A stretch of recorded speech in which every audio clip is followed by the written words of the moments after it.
Kirish. O'zbekiston o'zining siyosiy mustaqilligiga erishib, jahon hamjamiyati tomonidan tan olingandan keyin iqtisodiy taraqqiyot modelini tanlash kun tartibida turgan eng muhim va ayni paytda uzil-kesil hal etilishi lozim bo'lgan eng mas'uliyatli vazifalardan biri edi. Chunki ushbu tanlov mamlakatning istiqboli, uning kelajakda iqtisodiy taraqqiyotining yuqori sur'atlarga erishishi nuqtai nazaridan hal qiluvchi ahamiyatga ega edi. Biz dunyo mamlakatlari iqtisodiy rivojlanishning boy tajribalarini ijodiy o'rgangan va ularga tayangan holda, ayrim muhim masalalarda esa o'zimizning keng ko'lamli ilmiy nazariy tadqiqotlarimiz va mushohadalarimiz natijalaridan kelib chiqib, iqtisodiy taraqqiyotning bozor munosabatlariga asoslangan yo'lini tanladik. Lekin iqtisodiy taraqqiyotning yuqori cho'qqalarini zabt etish uchun to'g'ri yo'lni tanlashning o'zigina kifoya qilmaydi. Ko'zlangan maqsad va marralarga erishishning muhim sharti iqtisodiy taraqqiyotning tanlangan yo'lni hayotga tatbiq etishning izchil mexanizmlari va metodlarini ishlab chiqish va joriy etishdan iborat. Bozor xo'jaligi insonning yashashi, to'q va farovon hayot kechirishi uchun qulay shart-sharoit va katta imkoniyatlar yaratishda tengi yo'q iqtisodiy tizim hisoblanadi. Boshqa iqtisodiy tizim va formatsiyalar davrida yashagan kishilar hozirgi kunda bozor iqtisodiyotining mo'jizasi tufayli real haqiqatga aylangan mulkchilik va farovon turmush tarzini faqat orzu-havas qilishlari yoki uxlab tushlarida ko'rishlari mumkin edi. Bozor iqtisodiyotida mujassamlashgan ulkan imkoniyatlardan unumli foydalanish, ularni pog'ona ijtimoiy iqtisodiy yuksalishning yetakchi omiliga aylantirish iqtisodiy ilmni, ayniqsa uning nazariy asoslarini chuqur bilishni, kundalik amaliyotda va murakkab iqtisodiy vaziyatlarda ularni ilmiy asosda qo'llay olishni taqozo etadi.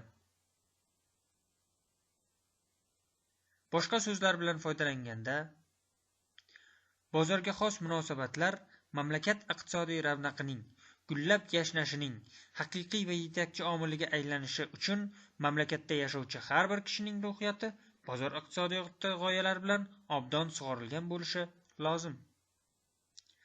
Jamiyat a'zolari yoshligidan tashabbuskorlik va tadbirkorlik ruhida tarbiyalangan, kengaytirilgan takror ishlab chiqarish jarayonlarining faol ishtirokchilari bo'lgan taqdirdagina mamlakat iqtisodiy jihatdan rivojlangan bo'ladi. Bozor iqtisodiyoti kishilarda iqtisodiy hodisa va jarayonlarning tub mohiyatini tushunib yetish qobiliyatini shakllantirish, iqtisodiy fikrlar doirasini kengaytirish zaruriyati yanada kuchaytiradi. Bugungi kunda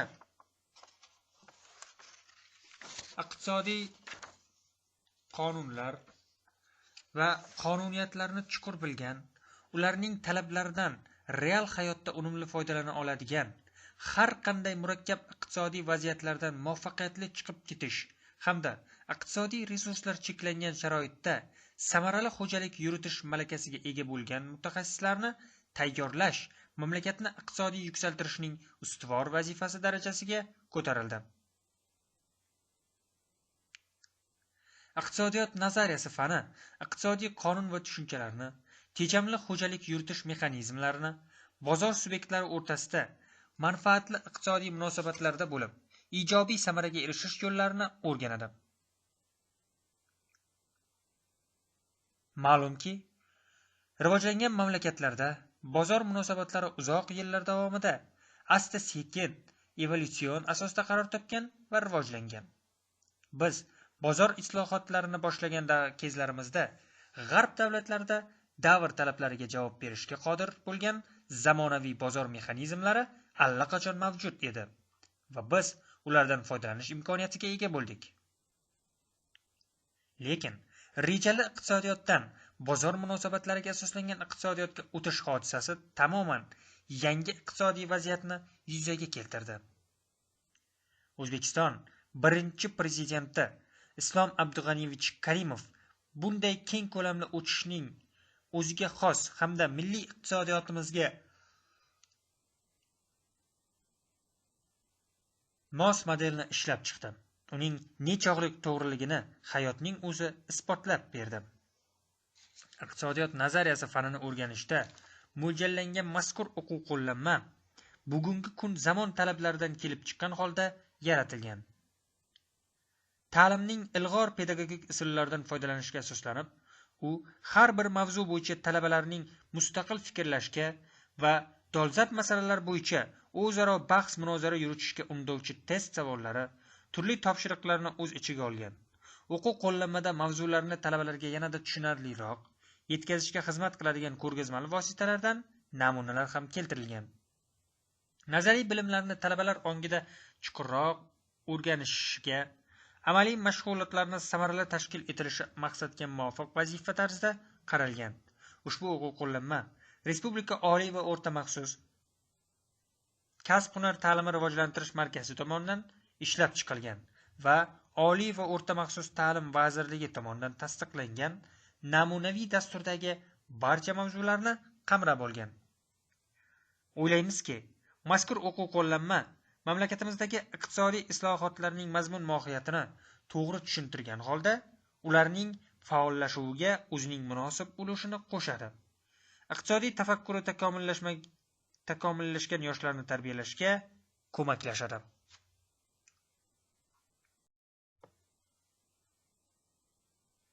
Birinchi bob. Iqtisodiyot nazariyasi fanining predmeti va o'rganish metodlari. Kishilar yashashlari va ehtiyojlarini qondirishlar uchun buyumlashgan moddiy hamda turli xizmatlardan iborat nomoddiy hayotiy vositalarni iste'mol qilishlari zarur. Lekin insonning hayotiy ehtiyojlari uchun zarur bo'lgan moddiy ko'rinishdagi noz-ne'matlar, kiyim-kechak, oziq-ovqat, uy-ro'zg'or buyumlari, zeb-ziynat, poyafzal va hokazolar tabiatda tayyor holda mavjud emas. Demak, ularni faqat ishlab chiqarish yo'li bilan iste'mol obyektiga aylantirish mumkin bo'ladi.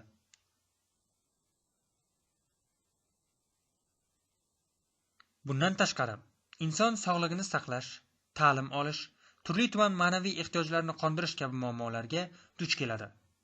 Bu muammolarni yechish va o'z ehtiyojlarini qondirish maqsadida kishilar turli yo'nalish va sohalarda faoliyat ko'rsatadilar, mehnat qiladilar. Insonning ko'p qirrali faoliyati tarkibida eng asosiysi uning yashashini ta'minlaydigan moddiy va nomoddiy ne'matlar ishlab chiqarishdan iborat bo'lgan mehnat faoliyatidir. Ushbu faoliyat iqtisodiyot nazariyasi fanidan iqtisodiy faoliyat deb yuritiladi. Tabiatda mavjud imkoniyatlardan va turli xil resurslardan foydalanib, kishilarning yashashi uchun zarur bo'lgan moddiy va nomoddiy ne'matlarni vujudga keltirishga qaratilgan mehnat faoliyati iqtisodiy faoliyat deb aytiladi.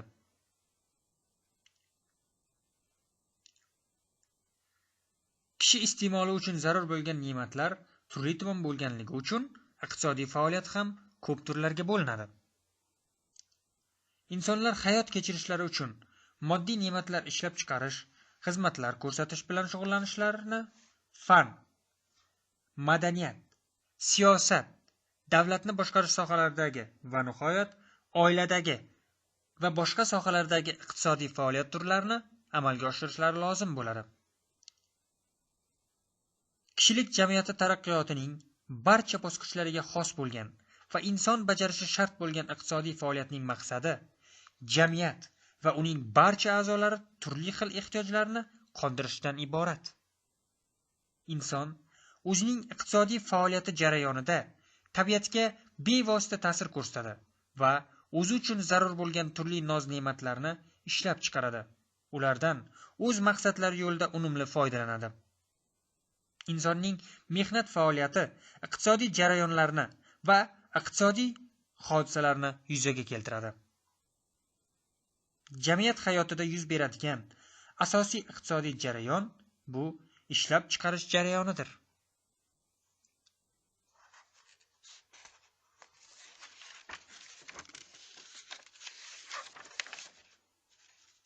insonning iqtisodiy faoliyat yuritib, tabiatga ta'sir ko'rsatishi va o'zining ehtiyojlarini qondirish uchun zarur bo'lgan ne'matlarni yaratishi ishlab chiqarish jarayoni deb aytiladi.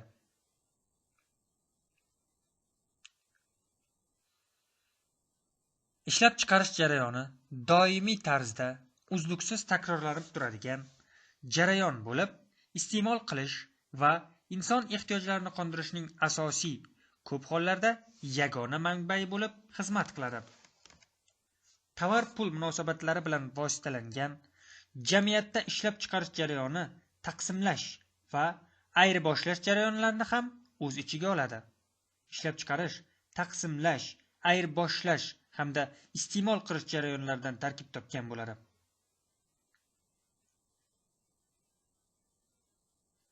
Yuqorida zikr etilgan iqtisodiy jarayonlar tarkibida ne'matlarni ishlab chiqarish jarayoni muhim o'rin tutadi.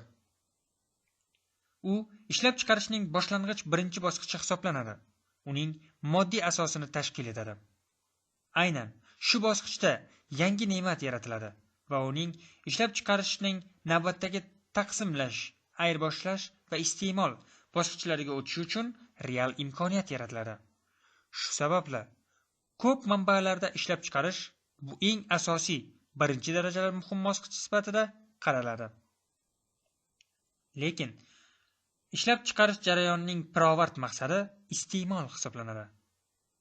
Shu sababli bizning nazarimizda ishlab chiqarish jarayonida iste'molning roli o'ta muhimligini alohida ta'kidlash lozim.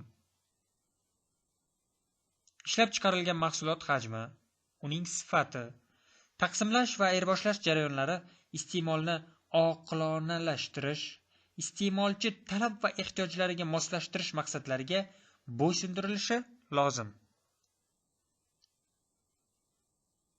Taqsimot jarayonida ishlab chiqarilgan ne'matlar hamda uning evaziga olingan daromadlar bozor subyektlariga o'rtasida taqsimlanadi.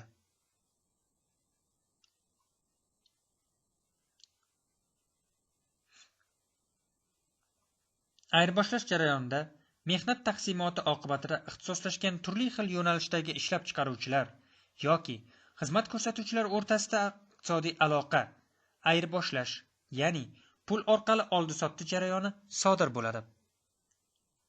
Yuqorida ta'kidlanganidek, ishlab chiqarish jarayonining pirovard maqsadi iste'mol. Bu bosqichda tovarlar va xizmatlar turli subyektlar tomonidan iste'mol qilinib, ularning ehtiyojlari qondiriladi. Iste'mol ikki turda bo'ladi: ishlab chiqarish iste'moli va shaxsiy iste'mol. Ishlab chiqarish iste'molida ishlab chiqarish vositalari, kapital va ishchi kuchidan foydalanilib, ular unumli iste'mol qilinadi. Shaxsiy iste'mol jarayonida esa iste'mol buyumlari pirovard foydalanilib, tamoman barham topadi va o'rniga yana yangisini ishlab chiqarish zaruriyati paydo bo'ladi. Shu tufayli tovar va xizmatlar ishlab chiqarish doimo to'xtovsiz takrorlanib turadigan jarayondir. Qadimda inson iqtisodiy faoliyatining asosiy shakli uy xo'jaligi doirasida ro'y bergan. Shuning uchun iqtisodiyot deganda uy xo'jaligi va uni yuritish qonunlari tushunilgan. Iqtisodiyot tushunchasi kishilik jamiyati tarixida ilk bor qadimgi grek faylasufi eramizdan oldingi 430-355 yillar Ksenofont tomonidan kiritilgan bo'lib, u ikki so'z birikmasidan tashkil topgan.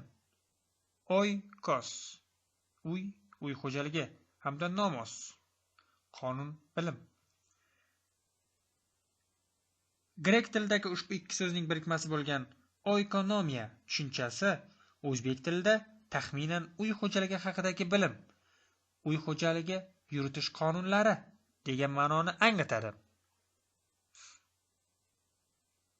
Demak, o'sha davrlarda insonning iqtisodiy faoliyati uy xo'jaligining ehtiyojlarini qondirish uchun zarur bo'lgan hayotiy vositalarni asosan qishloq xo'jalik mahsulotlarini yaratishga qaratilgan bo'lib, o'z tarkibi jihatidan hozirgi zamon iqtisodiy jarayonlariga nisbatan nihoyatda cheklangan edi. Iqtisodiyotga oid bilimlar va tasavvurlar. Ksenofontdan keyin antik dunyoning ko'zga ko'ringan olimlari Platon, Aristotel asarlarida, shuningdek, qadimgi Misr, Xitoy, Hindiston va Markaziy Osiyo mutafakkirlarining asarlarida o'z rivojini topdi. Shuni alohida ta'kidlash lozimki, Aristoteldan boshlab butun dunyoning, jumladan O'rta Osiyoning ko'pgina olimlari iqtisodiyotni izchil o'rganish asosida uning mohiyatini va ko'pgina tushunchalarni yoritib bergan bo'lsalar ham, hali iqtisodiyot nazariyasi fani sifatida shakllanmagan edi. Iqtisodiyot nazariyasi mustaqil fan sifatida ko'pgina mamlakatlarda milliy bozor allaqachon shakllangan va jahon bozori endi vujudga kelayotgan davrlarda siyosiy iqtisod nomi bilan vujudga keldi. Fan, ya'ni iqtisodiy tizimning mohiyati, maqsadi va vazifalari to'g'risidagi tizimli bilim sifatida iqtisodiyot nazariyasi 16-17 asrlarda yuzaga keldi. Bu kapitalizmning shakllanishi, ishlab chiqarishda manufakturaning yuzaga kelishi, ijtimoiy mehnat taqsimotining chuqurlashuvi, ichki va tashqi bozorlarning kengayishi hamda pul muomalasining intensivlashuvi davridir. Siyosiy iqtisod grekcha 3 so'z birikmasidan iborat bo'lib, politiko ijtimoiy, oikos uy xo'jaligi, nomos qonun, ya'ni ular birgalikda politeia oikonomiya ijtimoiy xo'jalik qonunlari ma'nosini anglatadi. Hozirgi zamon iqtisodiyot nazariyasining muhim yo'nalishlaridan biri monetarizm hisoblanadi. Ushbu ta'limotning asoschisi amerikalik iqtisodchi Milton Friedman bo'lib, uning ilmiy qarashlarida iqtisodiyotni barqaror qilishda pul omili asosiy rol o'ynaydi.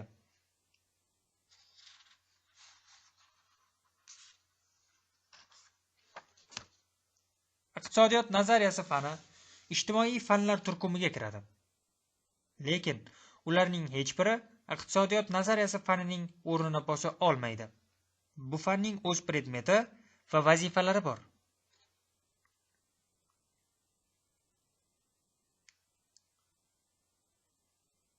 Iqtisodiyot nazariyasi fanining predmeti xususida o'tmishda ham, hozir ham turli olimlar har xil fikrlar bildirib kelmoqdalar. Ksenofont, Aristotel bu fanni uy xo'jaligini boshqarish qonunlari to'g'risidagi fan deb qaragan. Merkantilistlar, fiziokratlar va ingliz klassik iqtisodiy maktabi vakillari unga boylik to'g'risidagi, uning manbalari va ko'paytirish yo'llari, boylikni ishlab chiqarish, taqsimlash, ayirboshlash va iste'mol qilish to'g'risidagi fan deb qaradilar. Keyingi paytda mazkur fanni xalq xo'jaligi, ijtimoiy xo'jalik to'g'risidagi fan sifatida qarash ham ancha keng tarqalgan. Ayrimlar iqtisodiyot nazariyasi fanini moddiy hayotiy vositalarni ishlab chiqarish va ayirboshlashni boshqarish qonunlari to'g'risidagi fan deb ko'rsatadilar. Iqtisodiyot nazariyasi fani siyosiy iqtisod nomi bilan yuritilgan davrda qator darsliklarda va ayrim asarlarda uning predmeti moddiy ne'matlarni ishlab chiqarish jarayonida kishilar o'rtasida sodir bo'ladigan iqtisodiy munosabatlarni o'rganishdan iborat deb ko'rsatilgan. AQShdan ayrim g'arb mamlakatlaridan kirib kelgan economics darsliklarda bu fanning predmeti kishilarning moddiy ehtiyojlarini to'laroq qondirish maqsadida cheklangan resurslardan samarali foydalanish muammolarini tahlil qilish, kishilarning iqtisodiy xulq-atvorini o'rganishdan iborat deb ko'rsatilgan. Iqtisodiyot nazariyasi fanining predmeti to'g'risida bildirilgan bu barcha fikrlardan ko'rinib turibdiki, siyosiy iqtisodga doir darslik va boshqa kitoblarda ishlab chiqarish jarayonida kishilar o'rtasida sodir bo'ladigan iqtisodiy munosabatlarni o'rganishga alohida e'tibor qaratilgan. Keyinchalik dunyoga kelgan Economics va bozor iqtisodiyotiga doir chiqarilgan boshqa darsliklarda asosan kishilarning resurslarga bo'lgan munosabatini, imkoniyatini o'rganishga, o'z ehtiyojlarini qondirish maqsadida cheklangan iqtisodiy resurslardan unumli foydalanish manbolariga alohida e'tibor qaratilgan. Iqtisodiyot nazariyasi fani masalaning u tomonini ham, bu tomonini ham chetda qoldirmasligi, masalaga bir tomonlama yondoshuvga yo'l qo'ymasligi lozim. Chunki har qanday mehnat, har qanday ishlab chiqarish, xizmat ko'rsatish eng avvalo tabiat ashyolari, moddiy vositalar, pul mablag'lari orqali amalga oshiriladi va ulardan foydalaniladi. Shuning uchun ushbu fan mavjud resurslarga, ishlab chiqarilgan tovar va xizmatlarga, ulardan unumli foydalanishga bo'lgan munosabat, ishlab chiqarish omillarining o'zaro bog'liqligi va bir-biriga ta'sirida o'rganilishi lozim. Boshqa tarafdan hech qanday mehnat yoki ishlab chiqarish alohida olingan kishi yoki guruh tomonidan boshqalar bilan aloqalarsiz, munosabatlarsiz amalga oshirilmaydi.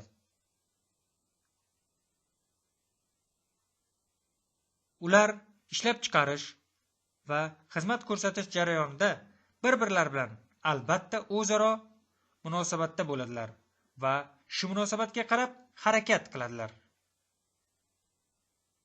O'z xulq-atvorlarini, xatti-harakatlarini belgilaydilar. Demak, iqtisodiyot nazariyasi fani shu munosabatlarning ikki tomonini qamrab oladi. Ularni o'rganadi. Bundan tashqari, mazkur munosabatlar, xatti-harakatlar takror ishlab chiqarishning barcha foizlarida ishlab chiqarish, ayirboshlash, taqsimlash va iste'mol qilish jarayonlarida ham sodir bo'ladi. Xulosa qilib aytganda, iqtisodiyot nazariyasi fanining predmeti iqtisodiy resurslar cheklangan sharoitda jamiyatning tobora o'sib boruvchi cheksiz ehtiyojlarini qondirish maqsadida noz-ne'matlar ishlab chiqarish, taqsimlash, ayirboshlash va iste'mol qilish jarayonida vujudga keladigan iqtisodiy munosabatlarni o'rganishdan iborat. Iqtisodiyot nazariyasi fani iqtisodiy munosabatlarning turli shart-sharoitlarida, zamon va makonda shaklan va mazmunan o'zgaruvchanligini, ularni ifoda etuvchi ilmiy tushunchalar, qonunlar ham o'zgarib turishini, ularning doimo harakatda, rivojlanishda bo'lishini o'rganadi. Bundan tashqari, iqtisodiyot nazariyasi turli iqtisodiy voqea-hodisalar va jarayonlarning mazmuni hamda mohiyatini o'rganibgina qolmay, ularning o'zaro aloqadorligini, bir-biriga ta'sirini ham tahlil qiladi.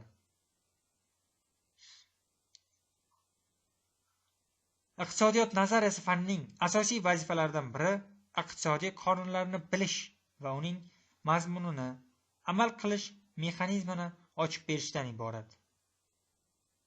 Har qanday jamiyatda iqtisodiy hodisa va jarayonlar iqtisodiy qonunlar yordamida boshqariladi. Ular doimiy takrorlanib turadigan, hukmron tamoyillar tarzida namoyon bo'ladi.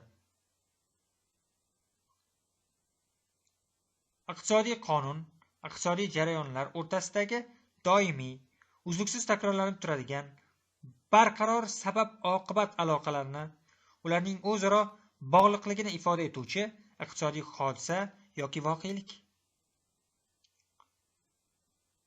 Iqtisodiy qonunlar obyektiv reallikni ilmiy bilish natijasidir. Iqtisodiy qonunlar obyektiv xarakterga ega bo'lib, ularning kelib chiqishi, amal qilishi, rivojlanishi va barham topishi alohida kishilarning ongiga, ularning xohish va irodasiga bog'liq emas. insonlar iqtisodiy qonunlarning mohiyatini o'rganishlari,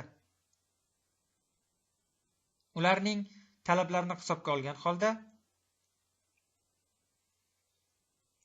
ulardan foydalanishlari mumkin. Masalan, odamlar vaqtni tejash, qonunlarni ishlab chiqish yoki bozor muvozanati qonunlari talablarini bilib, bunga binoan faoliyat olib boradilar. Ish vaqti va boshqa cheklangan resurslar sarfini tejash bilan birga o'z faoliyatlarining samarali bo'lishiga erishadilar. Iqtisodiy qonun talablariga zid har qanday qaror va harakatlar kishilarning xohish va irodasidan qat'iy nazar muqarrar ravishda xo'jalik faoliyatida qiyinchiliklarga, resurslar isrofgarchiligiga olib keladi. Inson iqtisodiy qonunlarni bilsa, ularga tayanib, o'zining iqtisodiy faoliyatida ulardan foydalansa, katta foyda ko'radi. Aksincha, agar obyektiv tarzda amal qiladigan qonunning mavjudligini tan olmasdan, talablarini bilmasdan, ko'r-ko'rovna harakat qilsa, ularga muvofiq ish tutmasa, bu katta salbiy ijtimoiy iqtisodiy oqibatlarga olib keladi. Lekin iqtisodiy qonunlar tabiat qonunlari bilan tamomila bir xil emas. Ularning farqi shundaki, tabiat qonunlari doimiydir. Iqtisodiy qonunlar esa ijtimoiy hayot qonunlari bo'lib, tarixiy va o'zgaruvchan. Ular kishilik jamiyati mavjud bo'lganda paydo bo'ladi va amal qiladi. Ularning aksariyati esa iqtisodiy tizimning mohiyatiga qarab o'zgaradi, yuzaga keladi yoki aksincha barham topadi. Iqtisodiy qonunlarni quyidagi guruhlarga ajratish mumkin. Birinchi, umumiy iqtisodiy qonunlar kishilik jamiyati rivojlanishining barcha bosqichlarida amal qiladi. Masalan, vaqtni tejash qonuni, mehnat unumdorligining o'sish qonuni, ehtiyojlarning uzluksiz o'sib borishi qonuni va boshqalar. Ikkinchi, xususiy yoki davriy iqtisodiy qonunlar jamiyat taraqqiyotining ma'lum bosqichlarida amal qiladi. Masalan, talab qonuni, taklif qonuni, qiymat qonuni va boshqalar. Uchinchi, maxsus o'ziga xos iqtisodiy qonunlar alohida olingan iqtisodiy tizim sharoitida amal qiladi. Masalan, rejali iqtisodiy tizim davrida iqtisodiyotning rejali proporsional rivojlanish qonuni. Iqtisodiy qonunlar bilan bir qatorda iqtisodiyot nazariyasi fanining mazmunini va iqtisodiy jarayonlarning alohida tomonlarini tavsiflaydigan iqtisodiy kategoriyalar, ya'ni ilmiy tushunchalar ham mavjud.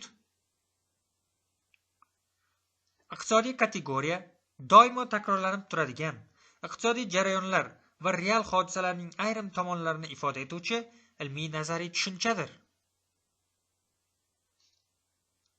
Iqtisodiy kategoriyalar, ilmiy tushunchalar kishilar tomonidan o'ylab topilmagan, balki real iqtisodiy hodisalarni ifoda etadigan ilmiy tushuncha bo'lib, ilmiy fikrlashning mahsulidir.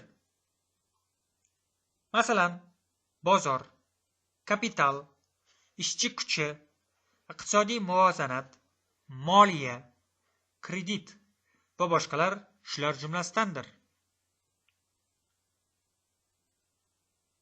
Iqtisodiy qonunlar bilan iqtisodiy kategoriyalarning farqi. Birinchisi, iqtisodiyotning turli bo'g'inlari, sohalari, bo'laklari orasidagi bog'liqlikni. Ularning biri o'zgarsa, albatta, ikkinchisi ham o'zgarishi mumkinligini ko'rsatadi. Iqtisodiy kategoriya, ya'ni ilmiy tushunchalar esa iqtisodiy hodisalarning bir tomonini, uning mazmunini ifoda etadi. Masalan, tovar, baho, talab, foyda kabi kategoriyalar orqali biz eng avvalo alohida tushunchalarning iqtisodiy mazmunini tushunib olamiz. Talab qonuni asosida esa talab hajmi bilan o'zaro baho o'rtasidagi aloqadorlikni idrok etamiz.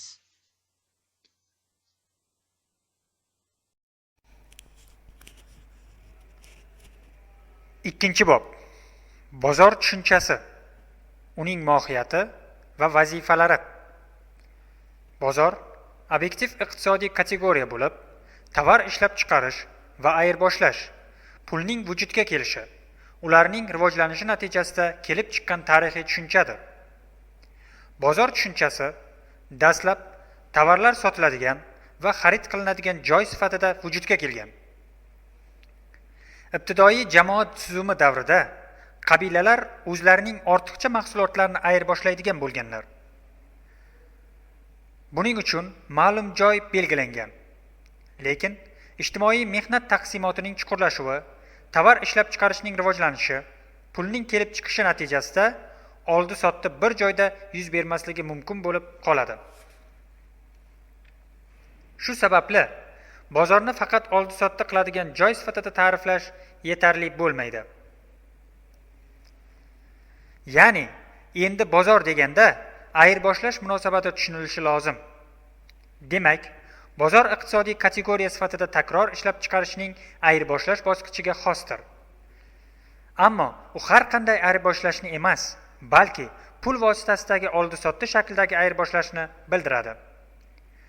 Bunda tovar muomalasi yuz berib, u ikki jarayonni, ya'ni tovar pul va pul tovar munosabatlarini birgalikda borishini ta'minlaydi. Shu ikki munosabatda sotuvchi va xaridor ishtirok etishi shart.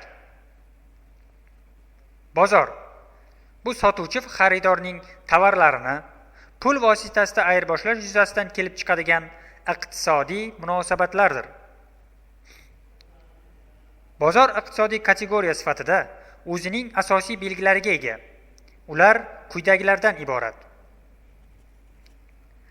Sotuvchi va xaridorlarning o'zaro kelishuvi, ne'matlarning ekvivalentlik tamoyili asosida ayirboshlanishi, sotuvchilarning xarajatlari qoplanib, foyda olishi, to'lovga layoqatli bo'lgan xaridorlarning talabini qondirish, raqobatchilik. Bozorning iqtisodiy mazmunini ochib berishda uning obyekti va subyektini ajratib ko'rsatish lozim. Bozor obyekti bu ayirboshlash munosabatlariga jalb qilinadigan turli-tuman tovarlar va xizmatlardir. Hozirgi paytda rivojlangan mamlakatlarda 25 mingdan ortiqroq tovar va xizmatlar turlari mavjud. Bozor subyekti bu ayirboshlash munosabatlarida ishtirok etuvchilar bo'lib, ular ikki guruhga, sotuvchi va xaridorlarga bo'linadi. Bozor subyektlari alohida kishilardan tortib, to ayrim olingan davlatlargacha bo'lishi mumkin. Har bir bozor subyektining o'z manfaatlari mavjud bo'lib, bozor ularni bir-biriga bog'laydi va muvofiqlashtiradi. Bozorning mohiyati uning iqtisodiy munosabatlar tizimida bajaradigan vazifalarda namoyon bo'ladi. Ularga quyidagilar kiradi. Vositachilik qilish. Bunda bozor ishlab chiqarish bilan iste'molni bir-biriga bog'laydi. Ya'ni ayirboshlash orqali ishlab chiqaradigan tovar yoki xizmat o'z iste'molchisini bozorda topadi. Narx belgilash. Bozorda talab va taklif nisbatiga qarab, tovar va xizmatlarning muvozanat narxi shakllanadi. Iqtisodiyotni tartibga solish. Bozor o'zining bu vazifasini talab, taklif, raqobat va narxlar yordamida bajaradi. U o'zida talab va taklifni jamlab, bu bilan nimani, qancha miqdorda va qaysi vaqtda ishlab chiqarish kerakligini aniqlab beradi. Nazorat qilish. Ishlab chiqarilgan tovarlar, xizmatlar naqadar sifatli, iste'molchi talabiga javob bera olishini bozor aniqlaydi. Tovar ishlab chiqarish uchun sarflangan xarajatlarni ham nazorat qilishda bozorning oldiga tushadigani yo'q. Rag'batlantirish. Bozor narxlar orqali taqchil, yaxshi, sifatli tovar ishlab chiqarishni rag'batlantiradi. Aksincha serob, yomon, sifatsiz yoki ortiqcha xarajat qilib tayyorlangan tovarlarni kasodga uchratib, ularni ishlab chiqarishni keskin kamaytiradi yoki to'xtatadi. Axborot berish. Qanday tovarni ishlab chiqarish zarurligi bozorda namoyon bo'ladi. U narx va talab elastikligida ifodalanadi hamda ular ishlab chiqaruvchilarga yetkaziladi. Bozor subyektlari manfaatlarini ro'yobga chiqarish ham aynan bozor orqali amalga oshiriladi. U qanday darajada amalga oshishiga ko'ra ishlab chiqaruvchilar, sotuvchilar tabaqalanishi yuz beradi. Tejamkorlik. Bozor qilingan xarajatlarni naqadar o'rinli ekanligini aniqlaydi. Qilingan xarajatlarni qoplash zarurati ularni kamaytirishga undaydi. Shuning uchun yangi texnologiyani qo'llaydi. Mehnatni tashkil etishning yangi samarali usullarini qidiradi. Xullas, xarajatlarni kamaytirishning yangi yo'llarini topishga harakat qiladi. Bozorning turli xil vazifalari bir-biri bilan o'zaro bog'liq va bir-birini taqozo qiladi.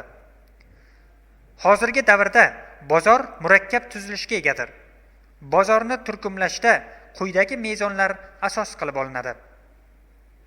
Bozorning yetuklik darajasi, hududiy jihatdan, sotiladigan va sotib olinadigan mahsulot turi, bozor subyektlari xususiyatlari, iqtisodiy aloqalar tavsifi va boshqalar. Bozor yetuklik darajasiga qarab rivojlanmagan bozor, erkin, klassik bozor, hozirgi zamon rivojlangan bozorlariga bo'linadi. Rivojlanmagan, shakllanayotgan bozor tasodifiy tavsifga ega bo'lib, unda tovarni tovarga ayirboshlash, barter usuli ko'proq qo'llaniladi. Bozorning bu turi tarixan hali haqiqiy pul mavjud bo'lmagan davrga to'g'ri keladi. Erkin, klassik bozor tovar va xizmatlarning har bir turi bo'yicha juda ko'p ishlab chiqaruvchilar va iste'molchilar, ya'ni sotuvchilar va sotib oluvchilardan iborat bo'lib, pul orqali ayirboshlash jarayonida ular o'rtasida erkin raqobat kelib chiqadi. Narxlar talab va taklif o'rtasidagi nisbatga qarab erkin shakllanadi. Raqobatning turli usullari qo'llaniladi. Aholi va ishlab chiqaruvchilar keskin tabaqalanadi. Hozirgi zamon rivojlangan bozori bu ijtimoiy iqtisodiy samaradorlikni ta'minlash va aholini ijtimoiy himoyalash maqsadida bozor aloqalarining davlat tomonidan tartibga solib turilishiga asoslangan bozordir. Ushbu bozorda turli xil birjalar va boshqa oldi-sotdi jarayoniga xizmat qiluvchi sohalar taraqqiy etgan bo'lib, raqobatning asoratli kurashlari, aholining tabaqalashuvi yumshatilib, ularning daromadlari o'rtasidagi tafovutlar me'yor darajasida ushlab turiladi. Bozor hududiy jihatdan ham turli turlarga bo'linadi. Bular: mahalliy bozorlar, Toshkent bozori, Samarqand bozori, Urgut bozori, London bozori, New York bozori, Pekin bozori va boshqalar.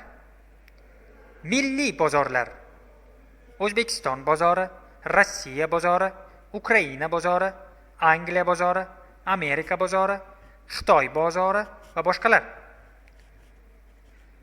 Hududiy bozorlar: Markaziy Osiyo yoki Osiyo bozori, G'arbiy Yevropa bozori va boshqalar. Jahon bozori: sotiladigan va sotib olinadigan tovar, xizmat turiga ko'ra bozorlar quyidagi turlarga bo'linadi. Iste'mol tovarlari va xizmatlar bozori, oziq-ovqatlar, nooziq-ovqatlar bozori, xizmatlar bozori, ishlab chiqarish vositalari bozori, xomashyo bozori, qurilish materiallari bozori, asbob-uskunalar bozori va boshqalar. Mehnat bozori, moliya bozori, pul bozori, investitsiya bozori, qimmatbaho qog'ozlar bozori, valyuta bozori, sug'urta bozori va boshqalar. Bozorning asosiy tarkibiy qismlaridan biri bo'lib, iste'mol tovarlari va xizmatlar bozori hisoblanadi. Bu iste'molchilar bozori bo'lib, aholi uchun zarur bo'lgan tovarlar va xizmatlarning oldi-sottisini bildiradi. Iste'mol bozoridan aholi o'z iste'moli uchun tovar va tovar shaklidagi pulli xizmatlarni xarid qiladi. Ishlab chiqarish vositalari, resurslar bozorida tovar sifatidagi mehnat vositalari va materiallar oldi-sotdi qilinadi. Bu bozorda mashina, asbob-uskuna, xomashyo, yoqilg'i va materiallar kabi ishlab chiqarish vositalari ulgurji ravishda sotiladi. Resurslar bozoridagi tovarlarni firma va korxonalar ishlab chiqarishda ishlatish uchun sotib oladilar. Mehnat bozori ishchi kuchi oldi-sotdi munosabatini bildiradi. Ya'ni bu bozorda ishchi kuchining oldi-sotdi bitimi amalga oshiriladi. Mehnat bozorining bir tomonida ishchi kuchi egasi tursa, ikkinchi tomonda ishchi kuchiga muhtoj korxona yoki firma turadi. Bu bozorda ishchi kuchi insonning mehnat qilish qobiliyati sifatida tovarga aylanadi va ishchi kuchi bozorida insonning o'zi emas, uning mehnat qilish qobiliyati ma'lum muddatga sotiladi. Mehnat bozorining eng muhim shakli bu mehnat birjalaridir.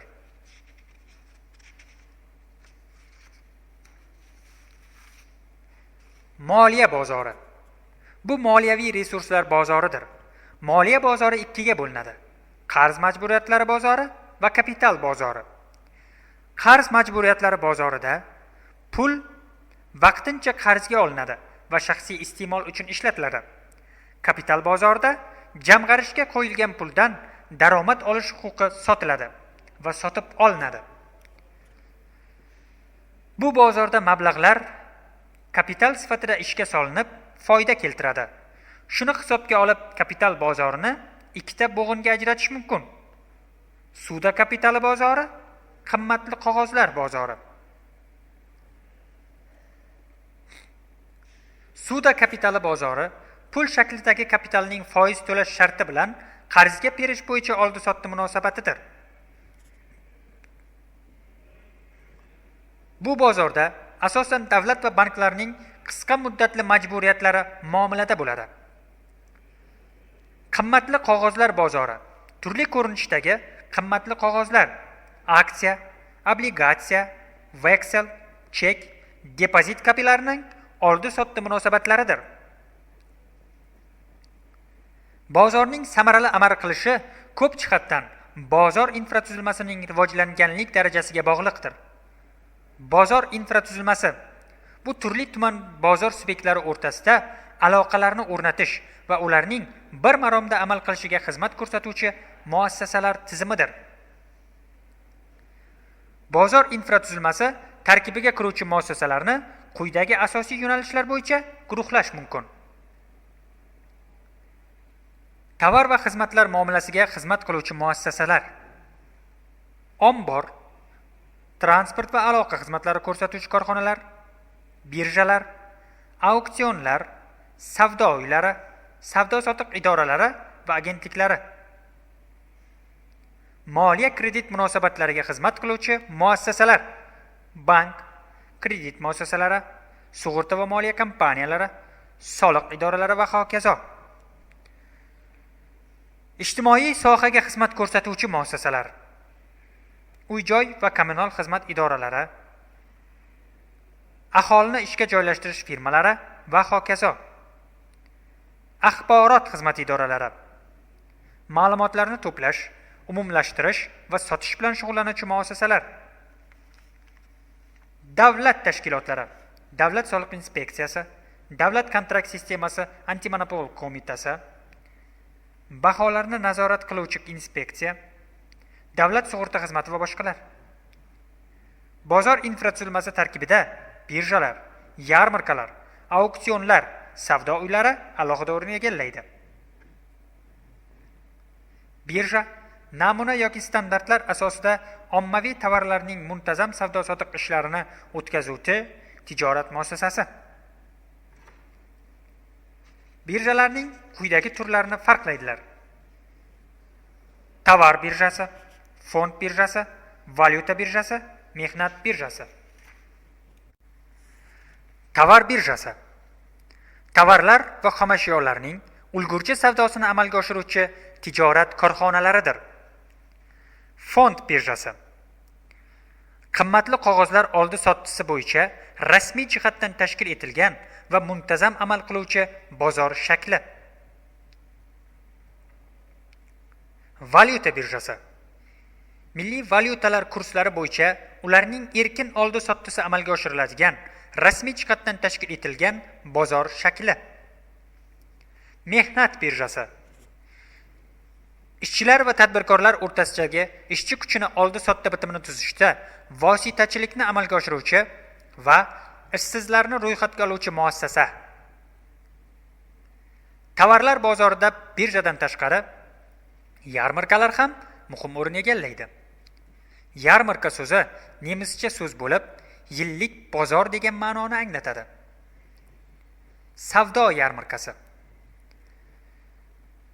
muayyan belgilangan vaqtda va joyda o'tkaziluvchi hamda o'tkazilish jarayonida ulgurji savdo bitimlari tuziluvchi tovar namunalari ko'rgazmasi.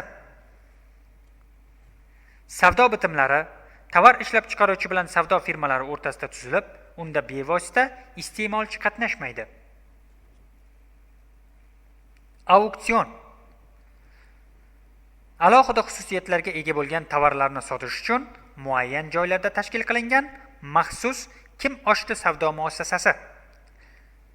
Auksionda savdo tovarlarining nisbatan cheklangan ro'yxati bo'yicha ommaviy sotuvga qo'yish yo'li bilan o'tkaziladi. Auksion e'lon qilingan vaqtda va ma'lum davrda o'tkaziladi. Bunda tovarlarning bozorga kelib tushish mavsumi va hajmi hisobga olinadi. Auksion savdosida namuna tovarlar ro'yxatda ko'rsatilgan tartibda savdoga qo'yiladi.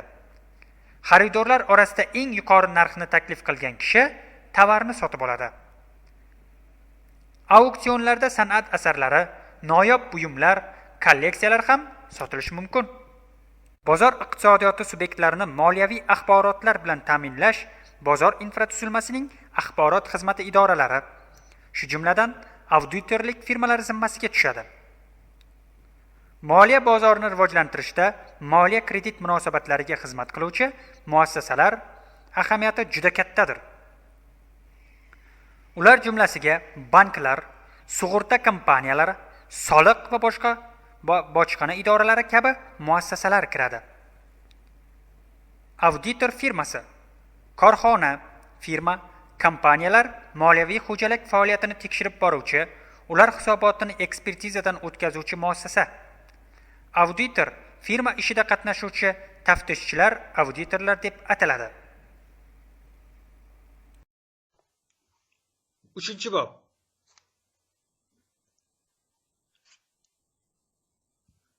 Bozor iqtisodiyotiga o'tish davri va uning O'zbekistondagi xususiyatlari. Kishilik jamiyati iqtisodiy taraqqiyotida o'tgan asrning oxirlarida 1990-yillar tub o'zgarishlar davri boshlandi va ular davom etmoqda. Bu davrning belgilari milliy respublikalarda separatizm kayfiyatlarining kuchayishi, belgilangan qayta ko'rish dasturining barbod bo'lishi, iqtisodiy o'sishda intensiv omillar rolini keskin oshirish zarurati. Rejali iqtisodiyotning barham topishi va dunyo bo'ylab bozor munosabatlariga asoslangan iqtisodiy tizim mavqeyining mustahkamlanishi. Bozor iqtisodiyotiga tartib tamoyillari dunyo mamlakatlari bo'yicha keng tarqalishi, xalqaro iqtisodiy integratsiya va globallashuv jarayonlarining tobora kuchayishi. Rejali iqtisodiyotdan bozor iqtisodiyotiga o'tgan mamlakatlarda iqtisodiy o'sish sur'atlarining jadallashuvi va shu asosda aholi turmush darajasining yuksalishi. Totalitar rejimning yemirilishi natijasida siyosiy mustaqillikni qo'lga kiritgan bir qator mamlakatlarda iqtisodiy mustaqillikning o'rnatilishi. O'zbekiston o'zining siyosiy mustaqilligiga erishgan va respublika deb e'lon qilingan vaqtdan boshlab eng jiddiy muammolardan biri mamlakatning iqtisodiy mustaqilligini ta'minlashdan iborat edi. Chunki iqtisodiy jihatdan qaram bo'lgan mamlakat hech qachon tom ma'noda mustaqil bo'la olmaydi. Respublikaning tashqi dunyodan bir asrdan ortiq vaqt mobaynida ajralib qolganligiga barham berildi. U xalqaro maydonda iqtisodiy munosabatlar o'rnatishda teng huquqli subyektga aylandi. Bu esa O'zbekistonning jahon mehnat taqsimotida o'zining o'rnini topishni, mamlakat manfaatlaridan kelib chiqqan holda faol ishtirok etishni taqozo etadi. Mamlakatimiz chinakam iqtisodiy mustaqillikka erishish uchun bir qancha obyektiv qiyinchiliklarni yengib o'tishi, sobiq iqtisodiy tizimdan meros bo'lib qolgan muammolar majmuini bartaraf etishi, o'zining mustaqil iqtisodiy taraqqiyot yo'lini tanlab olishi lozim bo'ldi. Yangi paydo bo'lgan mustaqil davlatning iqtisodiy taraqqiyot modeli eski tizimga nisbatan mamlakatning samarali iqtisodiy yuksalishini ta'minlaydigan bo'lmog'i shart edi. Buning uchun birinchidan 70 yillik tajriba davomida o'zining ustunligini hayotga nisbatan isbotlay olmagan rejali iqtisodiyot modelidan voz kechish, ikkinchidan esa uning o'rniga o'rnatilishi lozim bo'lgan iqtisodiy taraqqiyot modelini tanlash lozim edi. O'zbekistonning iqtisodiy taraqqiyot modeli sifatida bozor iqtisodiyoti tanlandi. Bunday yo'lni tanlash o'z-o'zidan tavakkaliga osonlikcha bo'lgan emas. Iqtisodiy taraqqiyot yo'lini tanlashda real amaliyot va dunyo mamlakatlarining ilg'or tajribasi, iqtisodiy voqeliklarning chuqur ilmiy tahlili asos qilib olindi. Mamlakatning istiqbolini ta'minlashi mumkin bo'lgan iqtisodiy taraqqiyot modeli sifatida bozor iqtisodiyoti tanlandi. Ayni paytda yosh mustaqil davlatning bir iqtisodiy tizimni boshqa bir iqtisodiy tizim bilan almashtirish, yangi tizimni shakllantirish va qaror toptirishda muqarrar ravishda vujudga keladigan bir qator yangi muammolar ham paydo bo'ldi. Yuzaga kelgan barcha muammolarni hal etish, rejali iqtisodiyotni bozor munosabatlariga asoslangan iqtisodiyot bilan almashtirish uchun muayyan vaqt, ya'ni o'tish davri zarur edi. Hech qachon bir iqtisodiy tizimdan boshqasiga o'tish birdaniga, bir zumda qaror qabul qilish yo'li bilan amalga oshmaydi. Bu yangi tizimga o'tish ijtimoiy ishlab chiqarishda yangi munosabatlarni qaror toptirish bilan bog'liq bo'lgan va uzoq davom etadigan murakkab jarayondir. Mamlakatimizda bozor munosabatlariga o'tish va barqaror iqtisodiy o'sishni ta'minlash uchun bir qator tadbirlarni amalga oshirish lozim bo'ldi. Bular: birinchidan, mulkni davlat tasarrufidan chiqarish va ko'p uklatli erkin iqtisodiyotni shakllantirish. Ikkinchidan, kichik biznes va xususiy tadbirkorlikni iqtisodiyotning barcha sohalarida shakllantirish va rivojlantirish. Uchinchidan, iqtisodiyotda tarkibiy o'zgarishlarni amalga oshirish, ijtimoiy yo'naltirilgan milliy iqtisodiyotni shakllantirish, mamlakatimizning iqtisodiy mustaqilligini ta'minlash. To'rtinchidan, qishloq xo'jaligi sohasida ham iqtisodiy islohotlarni va tub tarkibiy o'zgarishlarni amalga oshirish tadbirlariga ustuvorlik berish.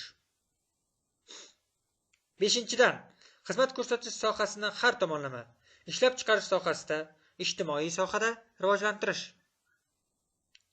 Oltinchidan, hududlarni har tomonlama mutanosib ravishda rivojlantirish va ular o'rtasida tafovutlarni shahar bilan qishloq, turli mintaqalar kabi imkon qadar kamaytirish.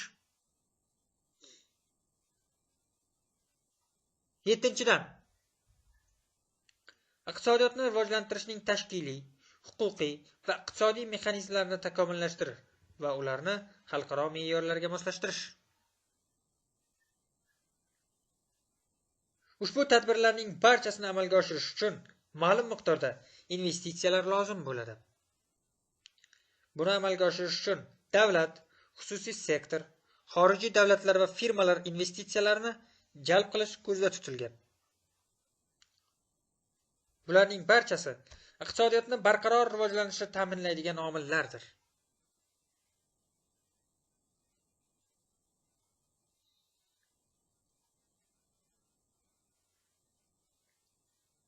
O'tish davri muammolarining yig'indisi va xususiyatlari bir vaqtning o'zida qator g'oyalarni yaratishni, murakkab ijtimoiy-iqtisodiy vazifalarni hal etishni taqozo qiladi. Avvalambor, boshqaruvning ma'muriy buyruqbozlik usullarining va direktiv rejalashtirishning salbiy oqibatlarini tugatish, iqtisodiy va moliyaviy munosabatning barqaror bo'lishini ta'minlash zarur bo'ladi.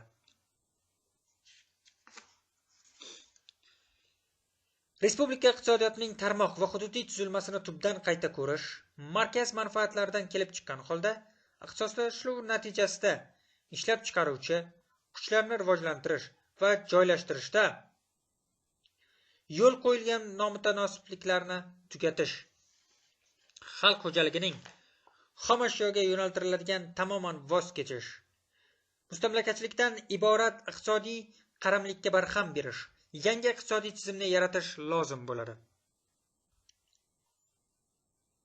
Eng muhimi, o'tish jarayonida qat'iyat va izchillik bilan milliy iqtisodiyotda bozor munosabatlarini o'rnatish, mavjud iqtisodiy salohiyat va boyliklardan samarali foydalanishni, xalq xo'jaligining barqaror rivojlanishini, respublikaning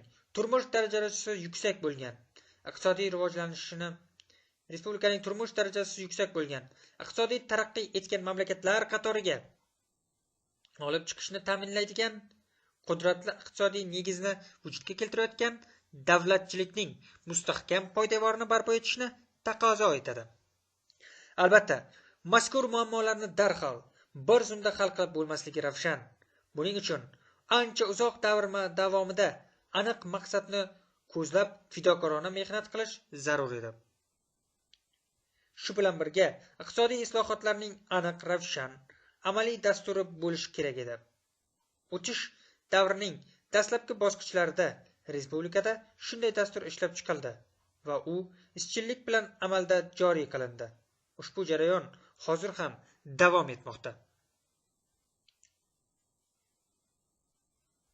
Dasturlarning har bir soha va har bir hududlar bo'yicha alohida ishlab chiqilishi va ularning o'zaro bog'lanishi mamlakat iqtisodiy ijtimoiy hayotining bir vaqtda birdaniga o'nglanishini ham ta'minlash imkonini beradi. O'tgan davrning 60-yillaridayoq iqtisodiyotda ziddiyatlar kuchayib borayotgani, amaldagi xo'jalik yuritish mexanizmi mazkur ziddiyatlarni bartaraf etishga ojizligi yaqqol namoyon bo'la boshlagan edi. Natijada iqtisodiyotning rivojlanish sur'atlari keskin pasaydi. Unga bo'lgan sarf xarajatlar orta bordi. Natijada iqtisodiy samaradorlik ko'rsatkichlari pasayib, moddiy boyliklar va mablag'lar taqchilligi aniq ko'rinib qoldi. Iqtisodiy vositalar va omillarning ta'siri susaydi. Ishlab chiqarishni texnikaviy rivojlantirishda va aholi turmush darajasida g'arb mamlakatlaridan ancha orqada qolish tendensiyalari susaydi. Natijada iqtisodiyot batamom izdan chiqib, moddiy mablag'lar taqchilligining o'sishi, tashqi qarzlarning ko'payishi sodir bo'ldi. Eng asosiysi, mehnatni rag'batlantirish tizimi batamom izdan chiqdi va samaradorligi pasaydi. Bunday holatlar odamlarning mehnatga qiziqishiga katta salbiy ta'sir ko'rsatdi va ularning boqimandalik kayfiyatini kuchaytirib yubordi.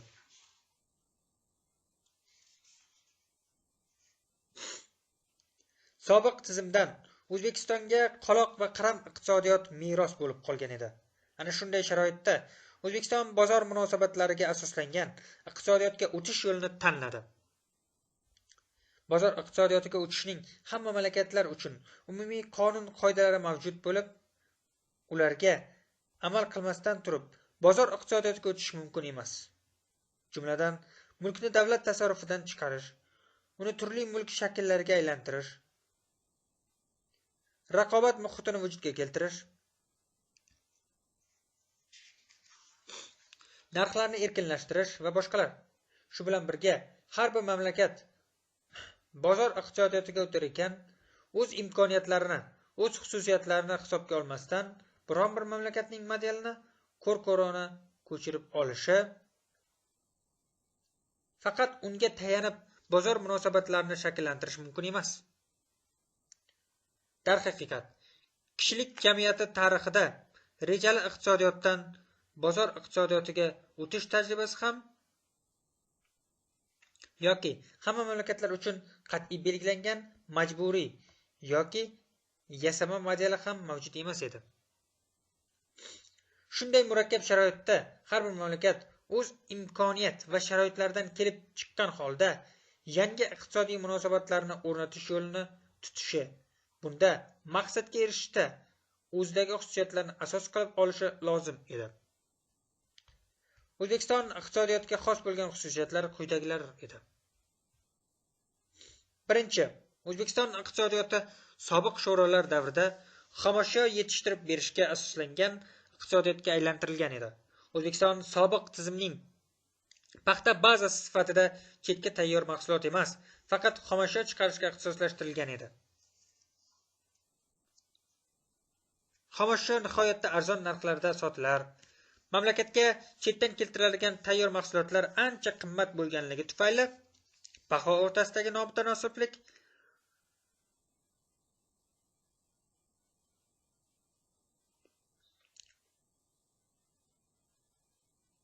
mamlakat iqtisodiy-ijtimoiy hayotining zaiflanishini yanada chuqurlashtirilar edi.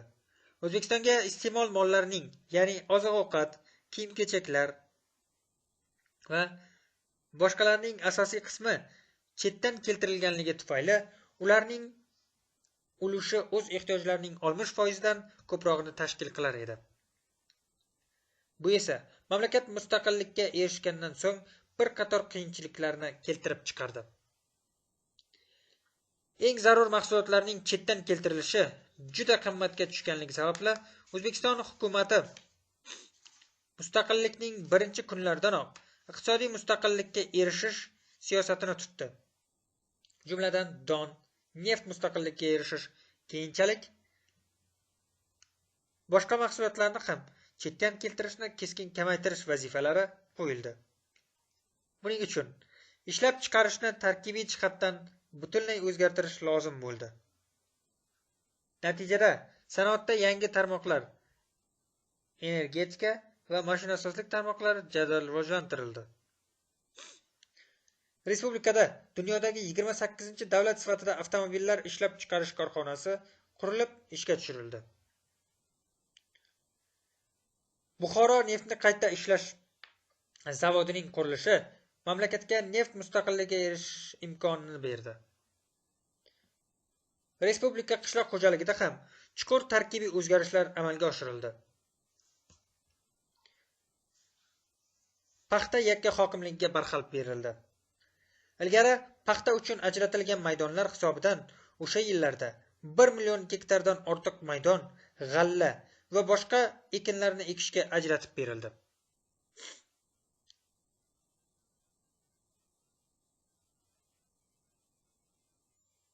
Shu asosda respublika uchun hayotiy ahamiyatga ega bo'lgan g'alla mustaqilligiga erishildi. O'sha davrlarda boshlangan bu siyosat hozir ham izchil davom ettirilmoqda. Boshqa mahsulotlarni chetdan keltirilishini kamaytiribgina qolmay, balki o'z ehtiyojlarimizni to'la ta'minlash bilan birga chetga eksport qilish masalasi bugungi kunda ustuvor vazifa sifatida belgilanmoqda va bu borada tegishli natijalarga erishilmoqda. Ikkinchi, O'zbekistonga xos bo'lgan xususiyatlardan yana biri respublikadagi demografik vaziyatdir. Respublikada aholining tabiiy o'sishi ancha yuqori, jumladan hozir ham yilga 500-550 ming kishiga ko'paymoqda. Aholining asosiy qismi 49.2% qishloqlarda yashaydi. Uning yarmini 18 yoshgacha bo'lgan yoshlar, bolalar tashkil etadi. Aholining ko'payishi bir qator sotsial masalalarni, ishsizlik muammolarini yana ham keskinlashtiradi. Xalqimizga xos xususiyatlardan biri o'zi tug'ilib o'sgan joyda yashashga moyillikning kuchligidir. Bu esa mamlakatimizda yangi ish o'rinlarini yaratish masalasini kun tartibiga ustuvor vazifalardan biri sifatida keskin qilib qo'ydi. Bu borada ancha ishlar amalga oshirildi va hozir ham davom etmoqda. 3. O'zbekistonning hududiy, geografik joylashuvi va uning iqtisodiyotiga katta ta'sir ko'rsatadigan omillardan biri. O'zbekiston suv yo'llaridan, yuk tashish portlaridan ancha uzoq joylashgan mamlakatdir. Dunyoda mamlakatlar aro qilinadigan savdo-sotiqning yuklarni tashishni 60% suv yo'llari orqali amalga oshiriladi.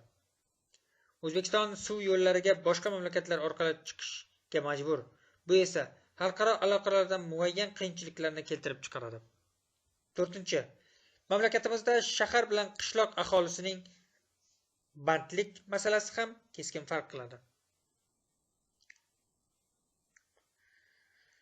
Qishloqda asosan agrar mehnat bilan band aholi yilning ma'lum mavsumida band bo'ladi. Qolgan davrlarda tom ma'nodagi ishsizlarni tashkil qiladi. Shu tufayli ishlab chiqarish va xizmat ko'rsatish sohasini qishloqlarda rivojlantirish masalasi ham dolzarb va ustuvor vazifalar sirasida joy olgan edi. Shu tufayli mustaqillikning dastlabki yillaridan boshlab ishlab chiqarishni qishloqlarning o'zida tashkil qilish siyosatiga katta ahamiyat berildi. Va bu siyosat bugungi kunda ham izchillik bilan davom ettirilmoqda. 5. O'zbekiston iqtisodiyoti va ijtimoiy hayoti xalqning tafakkuri rejali iqtisodiyotga moslashib qolgan edi. Davlat ish bilan ta'minlaydi, belgilangan narxda mahsulotlarni yetishtirib beradi, korxonalar foyda qilsa davlatga ketadi va mos ravishda zarar qilsa ularni ham davlat tomonidan qoplanishi oqibatida boqimandalik ruhiyati chuqur ildiz olgan edi.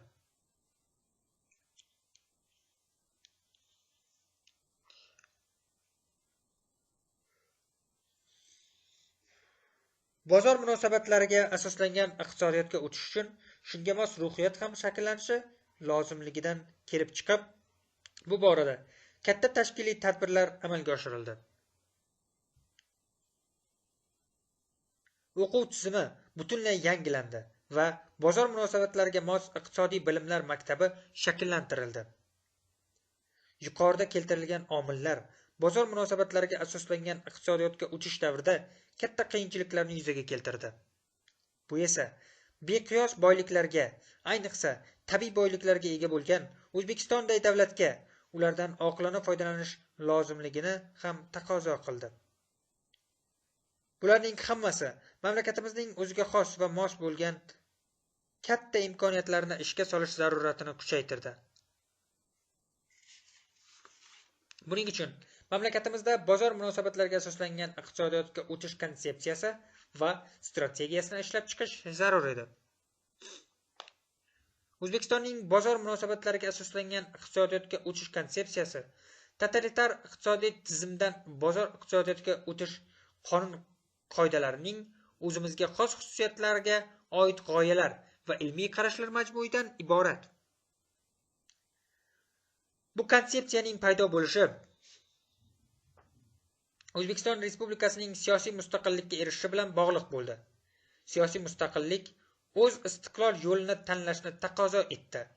Uning konsepsiyasini yaratish zaruratini tug'dirdi.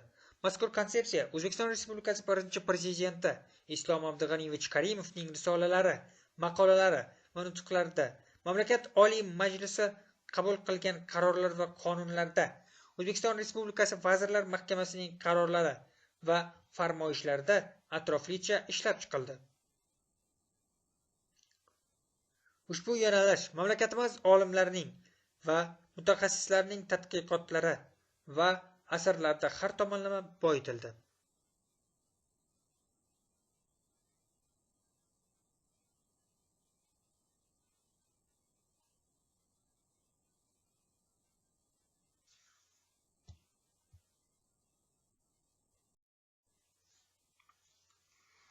To'rtinchi bob. Talab va taklif nazariyasi. Bozor muvozanati. Ehtiyojlar cheksiz va ular uzluksiz o'sib borish xususiyatiga ega. Ehtiyojlarni qondirish zarurati insonlarni iqtisodiy faoliyat bilan shug'ullanishga, mehnat qilishga undaydi. Lekin kishilar o'z ehtiyojlarining faqat muayyan qisminigina qondirish imkoniyatiga ega bo'ladilar. Ehtiyojlarning qondirilish darajasi iste'molga yo'naltirilishi mumkin bo'lgan tovar va xizmatlar hajmi bilan belgilanadi. Chunki real hayotda mavjud bo'lgan noz-ne'matlarnigina iste'mol qilish mumkin bo'ladi. Tovar xo'jaligi sharoitida kishilar o'z ehtiyojlarini qondirish maqsadida bozorga chiqadilar va o'zlari uchun zarur bo'lgan tovar yoki xizmatlarni xarid qiladilar, ya'ni sotib oladilar. Bunday sharoitda hech bir ishlab chiqaruvchi o'z tovarlarini iste'molchiga tekinga hadya tariqasida berish imkoniyatiga ega emas. Demak, iste'molchi tovar xo'jaligi sharoitida o'z ehtiyojlari uchun zarur bo'lgan tovar va xizmatlarni sotib olish qobiliyatiga ega bo'lishi shart. Iste'molchi ehtiyojining pul bilan ta'minlangan qismi talab sifatida namoyon bo'ladi. Ehtiyojning pul bilan ta'minlanmagan qismi esa iste'molchining ro'yobga chiqmagan xohish-istagi, ushalmagan orzusi bo'lib qolaveradi. Masalan, iste'molchi qishki mavsum oldindan o'ziga issiq kiyimlar, palto, poyafzal hamda bosh kiyim sotib olish niyatida do'konlarga chiqdi deylik. Ushbu ehtiyojlarini qondirish uchun uning ixtiyorida mavjud bo'lgan jami mablag' 3 million so'mni tashkil etadi. Misol uchun iste'molchi 1.800.000 so'mga palto, 1.200.000 so'mga poyafzal tanladi va ularni sotib oldi. Lekin nazarda tutilgan bosh kiyimini sotib olish uchun iste'molchining qurbi yetmay qoldi. Ushbu misolda iste'molchining palto va poyafzalga bo'lgan ehtiyoji talab, bosh kiyimga bo'lgan ehtiyoji esa pul bilan ta'minlanmaganligi sababli ro'yobga chiqmay qolgan xohish sifatida namoyon bo'ladi. Ayrim adabiyotlarda iste'molchining bosh kiyimga bo'lgan ehtiyojini potensial talab yoki qondirilmagan talab sifatida qaralgan. Aslida esa u hech qanday talab emas, balki iste'molchining pul bilan ta'minlanmagan ehtiyojidir. Bordiyu iste'molchining hajmi pul mablag'lari 4 million so'mni tashkil etib, shundan 1 million so'mga bosh kiyimi sotib olishga ham qurbi yetsa, lekin o'ziga bozorda kerakli bosh kiyimini topa olmaganligi sababli uni xarid qilish imkoniyatidan mahrum bo'lgan bo'lsa, unda ehtiyojining ushbu qismini potensial talab yoki qondirilmagan talab sifatida qarash mumkin. Aynan shunday holatda firmalar, korxonalar kelajakda ushbu talabni qondirish choralarini izlab topishlari lozim bo'ladi. Yuqoridagilardan xulosa shundan iboratki, ehtiyojning faqat pul bilan ta'minlanmagan qismigina talabga aylanadi. Ya'ni talab pul bilan ta'minlangan ehtiyojdir. Muayyan vaqt oralig'ida bozorda shakllangan narxlar darajasida iste'molchining tovar va xizmatlarga ehtiyojlarining pul bilan ta'minlangan qismi talab deyiladi. Bozor tizimining amal qilishi aynan talab tushunchasi bilan uzviy bog'liq. Bu esa talabga xos masalalarni, uning turlarini, hajmiga ta'sir etuvchi omillarni, talab egri chizig'i, talab qonuni, talab o'zgaruvchanligi, elastikligi va boshqalarni chuqurroq o'rganishni taqozo etadi. Mahsulot narxi va sotib olinadigan tovar miqdori o'zgarishi o'rtasida bo'ladigan teskari yoki qarama-qarshi bog'liqlik talab qonuni deyiladi. Talabning hajmiga bir qator narxga bog'liq bo'lmagan omillar ham ta'sir ko'rsatadi. Birinchi, iste'molchilar daromadi. Daromadlarning o'zgarishi turli tovar talabiga turlicha ta'sir ko'rsatadi. Daromadlarning talab hajmiga ta'siri jihatidan barcha tovarlar va xizmatlarni ikkita katta guruhga ajratish mumkin: oliy toifali va past toifali tovarlar. Iste'molchi daromadining ko'payishi oliy toifali tovarlarga talabning oshishiga va aksincha, kamayishi esa talabning qisqarishiga olib keladi. Oliy toifali tovarlarga yuqori sifatli, qimmatbaho tovarlar kiradi. Go'sht, shokolad, ikra, sir, mevalar, zebu ziynat, avtomobil, taksi xizmatlari, restoranda ovqatlanish va hokazolar. Past toifali tovarlar talabiga esa daromadning ko'payishi teskari ta'sir ko'rsatadi, ya'ni talabning qisqarishiga olib keladi. Ushbu tovarlar guruhiga nisbatan narxi arzon tovarlar, chunonchi shakar, non, un, margarin, avtobus va metro xizmatlari va boshqalar kiradi. Ikkinchi, o'rinbosar, substitut hamda o'zaro bir-birini to'ldiruvchi komplementar tovarlar narxi. O'rinbosar, substitut tovarlar turkumiga zarurat paydo bo'lganda bir-birini almashtirishi mumkin bo'lgan tovarlar kiradi. Masalan, mol go'shti, qo'y go'shti, saryog' margarin, tuxum go'sht, kola fanta, teri kurtka, jun palto, elektr energiyasi, gaz, Nexia Lacetti.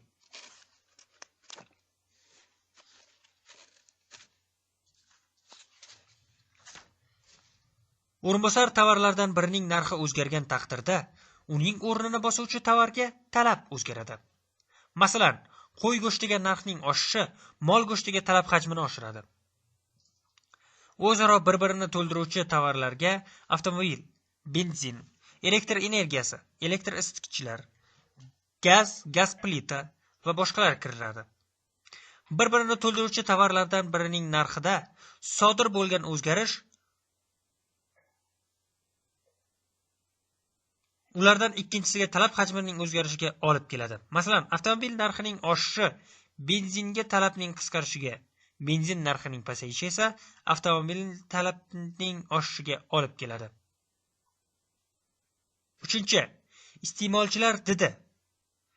Iste'molchilarning didi va ishtiyoqlari o'zlarining shaxsiy hayotda ro'y bergan o'zgarish, ish sohasining o'zgarishi, ma'lumotli bo'lishi, oilaviy sharoitlardagi o'zgarishlar hamda jamiyatda sodir bo'lgan o'zgarishlar, an'ana, moda, reklama va boshqalar ta'siri ostida uzluksiz o'zgarib boradi. Bu esa muayyan tovar turlariga talab hajmining kengayishiga yoki aksincha uning qisqarishiga sabab bo'ladi. Masalan, 2 yosh oila qurganda ularning oldingi davrda yakka talablari tarkibida jiddiy o'zgarishlar sodir bo'ladi. Modadan qolib borayotgan tovarlarga talab qisqarsa, modaga endi kirib borayotgan tovarlarga talab ortib boradi va hokazo. 4. Iste'molchilar soni. Iste'molchilar sonining ko'payishi talab hajmining kengayishiga sabab bo'ladi. Mamlakat aholisi sonining ko'payishiga mos tarzda talab hajmi va tarkibida jiddiy o'zgarishlar sodir bo'ladi. Bu jarayon aholi soni tabiiy o'sish yoki migratsiya hisobidan o'sib borayotgan mamlakatlar uchun xarakterlidir.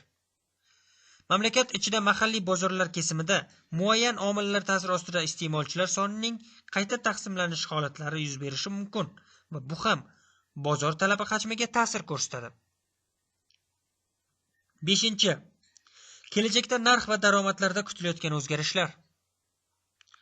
Iste'molchi o'z shaxsiy manfaatlaridan kelib chiqqan holda turli sabablarga ko'ra kelajakda narxi oshishi mumkin bo'lgan tovarlarni xarid qilishga harakat qiladi. Bu yo'l bilan iste'molchi o'z daromadlarini inflyatsiyadan saqlab qolishga yoki kelajakda tovarni qimmatlashgan narxda sotib olishdan yuzaga keladigan yo'qotishlardan o'zini asrashga erishadi. Masalan, kelgusi oydan avtomobilga narxning oshishi kutilayotgan bo'lsa, iste'molchi uni shu oyning o'zida xarid qilishga intiladi. Iste'molchi kelajakda daromadlarning ko'payishini kutayotgan bo'lsa, uning iste'molga moyilligi kuchayadi, yuqori toifali tovarlarga talab ortadi. Narxlarning muayyan darajasida ishlab chiqaruvchilar tomonidan ma'lum turdagi tovar va xizmatlarni bozorga chiqariladigan miqdoriga taklif deyiladi. Narxning oshishi bilan shunga mos ravishda sotishga chiqariladigan tovarlar taklifi ham ortadi. Chunki ishlab chiqaruvchilar undan manfaatdor bo'ladilar. Narxning tushishi bilan esa taklif hajmi qisqaradi. Taklif hajmi. Joriy vaqtda bozorda sotuvchilar, ishlab chiqaruvchilar tomonidan muayyan narxlarda sotishga tayyor tovar va xizmatlar yig'indisidir. Taklif narxi joriy vaqtda bozorda muayyan tovar va xizmatlarga sotuvchilar tomonidan qo'yiladigan narx. Bozorda taklif qilinadigan tovar hajmiga narxdan tashqari bir qator omillar ham ta'sir ko'rsatadi. Bu omillarning asosiylari quyidagilar. Birinchi, resurslarning narxi. Ikkinchi, ishlab chiqarish texnologiyasi. Uchinchi, soliq va subsidiyalar. To'rtinchi, boshqa tovarlarning narxi. Beshinchi, narx o'zgarishining kutilishi. Oltinchi, bozordagi sotuvchilar soni. Taklif hajmiga ta'sir qiluvchi omillar o'zgarmay qolgan sharoitda narxning 1% ga o'zgarishi taklifning necha foizga o'zgarishini ifodalovchi ko'rsatkich taklifning narx bo'yicha egiluvchanligi deyiladi. Bozorning ikki qarama-qarshi tomoni sifatida talab va taklif o'zaro uzviy bog'lanishda bo'ladi. Ulardan birining o'zgarishi muqarrar ravishda ikkinchisining o'zgarishiga olib keladi. Ularning bir-biriga o'zaro ta'siri narx orqali amalga oshadi. Aynan narxning bevosita ta'siri ostida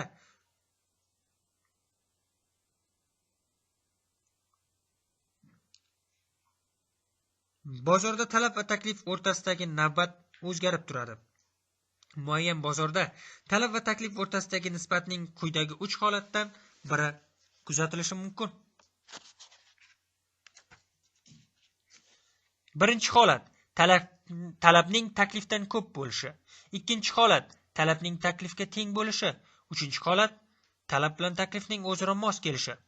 Bozorda birinchi holat yuz berganda, ya'ni talab taklifga nisbatan yuqori bo'lganda, defitsit yuzaga keladi va tovarning narxi oshadi. Ushbu holat tovar ishlab chiqaruvchilarning xulqiga ijobiy ta'sir ko'rsatadi. Ularning taklifini ko'paytirishga rag'batlantiradi.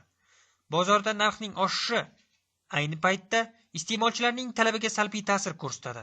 Uning qisqarishiga olib keladi. Natijada talab va taklif o'rtasidagi tengsizlik qisqarib boradi va bu jarayon ular o'rtasida o'zaro tenglik yuzaga kelguncha qadar davom etadi. Talabning taklifga nisbatan kam bo'lishi ikkinchi holat. Tovarning keragidan ortiq ishlab chiqarilayotganini anglatadi. Taklifning talabga nisbatan ko'pligi narxning pasayishiga olib keladi.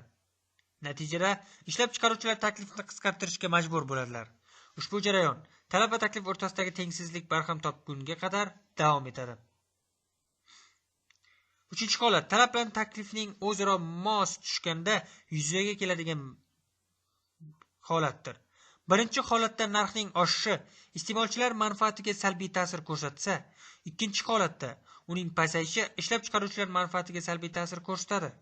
Ulardan har birining o'z manfaatlari quyidagi qarama-qarshi xatti-harakatlar natijasida narx har ikkala tomonni qoniqtirgan nuqtagacha o'zgarib boraveradi.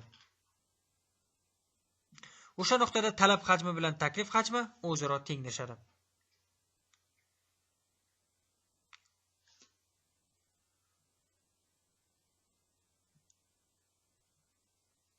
Bozorda talab hajmi bilan taklif hajmining o'zaro tenglashuvi bozor muvozanati. Ushbu muvozanat vujudga kelgan holdagi narxga esa muvozanat narxi deb aytiladi. Bozorda muvozanat yuzaga kelgan holatda iste'molchi va ishlab chiqaruvchilarning iqtisodiy manfaatlari o'zaro uyg'unlashadi.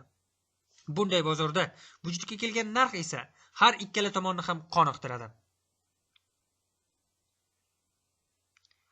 Muvozanatli vaziyatda iste'molchilar o'z ehtiyojlarining pul bilan ta'minlangan qismini, ya'ni talablarini to'la-to'kis qondirishga, ishlab chiqaruvchilar esa o'z tovar yoki xizmatlarini sotib, me'yoriy foyda olishga erishadilar.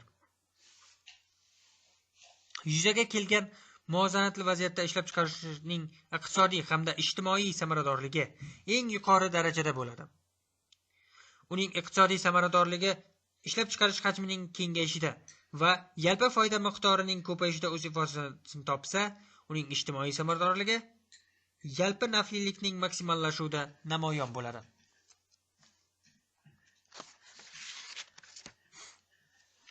Lekin bozorda muvozanatli vaziyat doimiy tarzda saqlanib turmaydi. Sababi erkin bozorda narx ham, talab va taklif ham ko'p omillarning kuchli ta'siri ostida pastga yoki yuqoriga qarab tez o'zgarib turadi. Natijada iqtisodiyotdagi har ikkala tomon manfaatiga mos keladigan muvozanat holati buziladi. Talab va taklif o'rtasidagi nisbat u yoki bu tomonga qarab o'zgaradi. Erkin bozor sharoitida bozor mexanizmlari buzilgan muvozanatni yana muvozanatga keltirish, muvozanatni qayta tiklash uchun talab va taklif tushunchasiga ta'sir ko'rsatib boshlaydi. Bu iqtisodiy jarayon uzluksiz davom etadi.